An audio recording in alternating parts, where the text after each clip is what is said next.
Crystal কি প্রতিদিন পড়া যায় নাকি শুধু বিশেষ দিনে পড়তে হয়? অবশ্যই ক্রিস্টাল প্রত্যেকদিন পড়া যায়। দেখুন, ক্রিস্টাল হলো এনার্জি অ্যাম্পলিফায়ার। এটা আমাদের শরীরের চক্রগুলোর সঙ্গে প্রতিদিনের মতোই কিন্তু কাজ করে।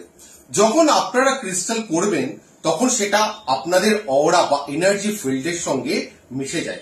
প্রথম কিছুদিন হয়তো একটু আলাদা অনুভব করবেন, যেমন হালকা ক্লান্তি, মাথা ভার বা মুড চেঞ্জ হতে পারে। এগুলো আসলে কোনো নেতিবাচক প্রতিক্রিয়া নয়, বরং ক্রিস্টালের ফ্রিকোয়েন্সি আমাদের শরীরের ফ্রিকোয়েন্সির সঙ্গে অ্যাডজাস্ট করেছে। যখন সেই অ্যাডজাস্টমেন্ট সম্পূর্ণ হবে তখন কিন্তু আপনি বুঝতে পারবেন মন শান্ত, চিন্তাটা কমে গেছে এবং নিজের মধ্যে একটা হালকা আলাদা গ্লো অনুভব করবেন। তাই ক্রিস্টাল আপনারা প্রতিদিন ব্যবহার করুন, তবে ভালোবাসার সঙ্গে, সচেতনতার সঙ্গে, তাহলে আপনিও কিন্তু শক্তির সঙ্গে নিজেকে কানেক্ট করতে পারবেন। ক্রিস্টাল কিন্তু কোনো গয়না বা অর্নামেন্টস নয়, এটা কিন্তু প্রত্যেক দিনের একটা এনার্জির সঙ্গী।